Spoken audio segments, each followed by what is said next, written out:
Assalamualaikum warahmatullahi wabarakatuh. Jadi di sini setelah kita melakukan, praktikum fisiologi sistem ginjal pada activity yang pertama, selanjutnya di sini kita akan, melakukan praktikum pada activity 2 mengenai, pengaruh tekanan pada filtrasi glomerulus.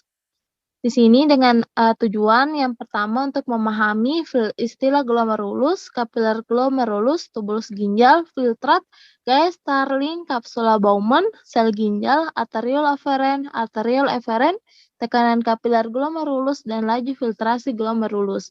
Kemudian yang kedua yaitu untuk memahami bagaimana perubahan tekanan kapiler glomerulus mempengaruhi laju filtrasi glomerulus.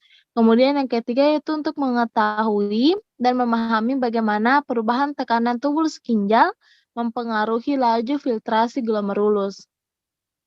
Kemudian di sini ada introduction, saya harap teman-teman, sudah membaca sebelumnya introduction, yang ada pada penuntun sebelum praktikum ini dimulai.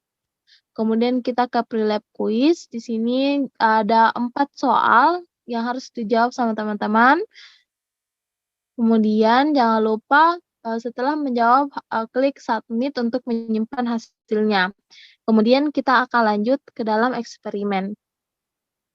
Jadi yang pertama, sama dengan activity 1, jadi kita akan mencatat nilai default untuk radius afferent, dan tekanan.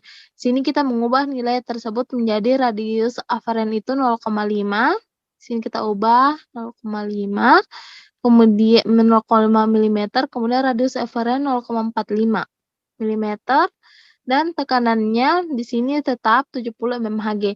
Jadi selama kita melakukan aktivitas ini, kita harus mempertahankan nilai-nilai ini konstan, kecuali kita diinstruksikan untuk mengubah variabel tertentu. Kemudian di sini kita melakukan start untuk melakukan filtrasi glomerulus.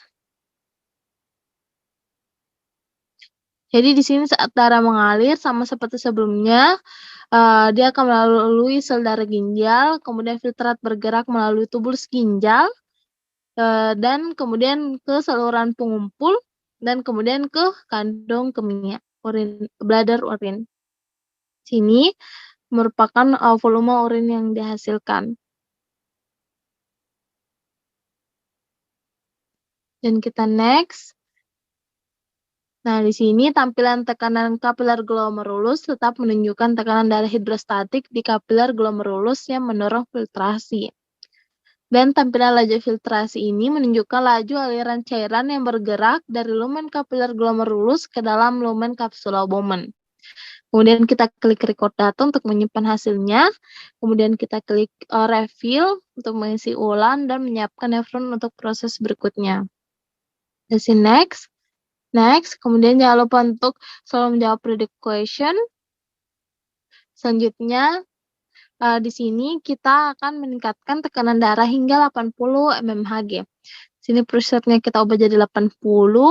Kemudian kita memperhatikan tekanan kapiler glomerulus dan laju filtrasi glomerulus setelah kita lakukan start dan filtrasi glomerulusnya dimulai. Sini kita selalu melihat bagaimana nilai dari tekanan kapiler glomerulus dan lajunya. Dan sini next. Ya, di sini kita menunggu proses filtrasi glomerulusnya.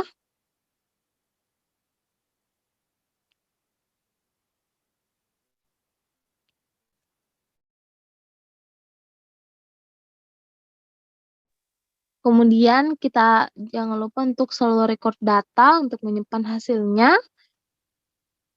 Kemudian kita klik refill. Oke, selanjutnya kita akan mengamati bagaimana efek peningkatan tekanan darah lebih lanjut. Jadi di sini kita akan meningkatkan tekanan darah sebesar 10 mmHg dengan mengklik tombol positif ini. Kemudian kita memulai memulai filtrasi glomerulus, dan jangan lupa untuk merekod data dan melakukan refill, dan kita mengulanginya sampai pressure-nya atau tekanannya 100 mmHg.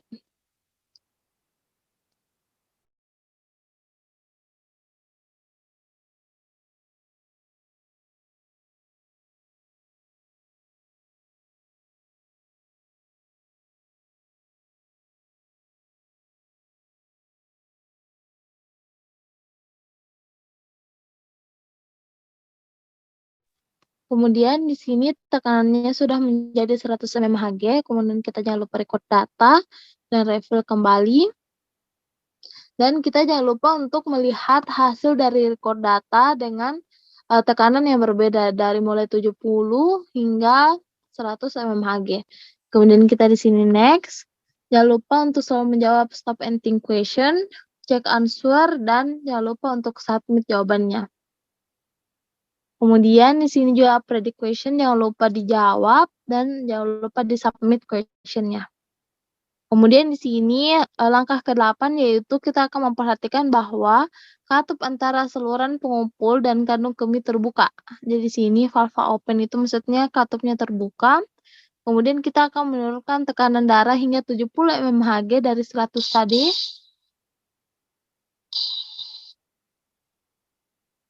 Kemudian kita klik mulai untuk melakukan filtrasi glomerulus.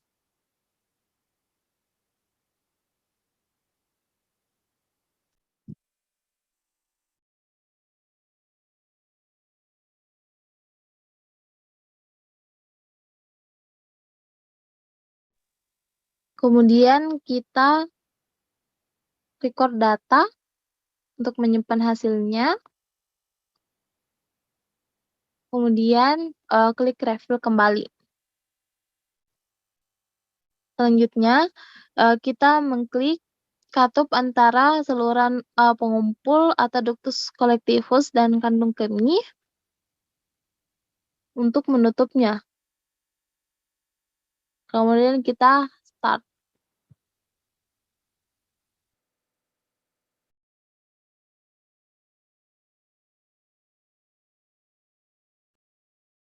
Kemudian kita kembali klik record data untuk menyimpan hasilnya. Kemudian kita klik refill. Next. Nah, kemudian kita menaikkan tekanan dari 70 menjadi 100 mmHg. Kemudian kita melakukan start untuk memulai filtrasi glomerulus. Jadi di sini kita akan selalu melihat bagaimana perbandingan dari tekanan glomerular dan laju filtrasi glomerulus dengan tekanan yang berbeda-beda dan ketika valvanya terbuka dan tertutup.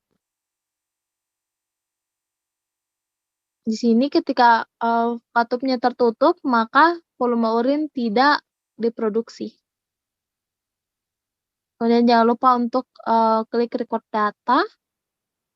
Kemudian kita klik refill kembali.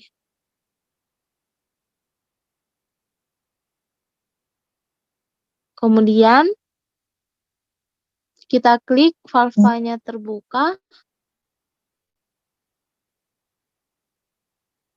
Kemudian kita klik start untuk memulai filtrasi glomerulus dengan katup yang terbuka antara ductus collectivus dan urine bladder.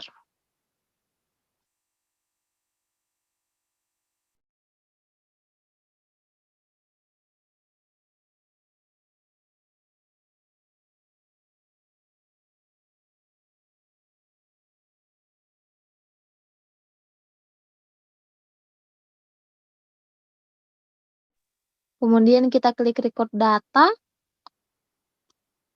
dan kita refill kembali. Jangan lupa untuk menjawab stop and think question dan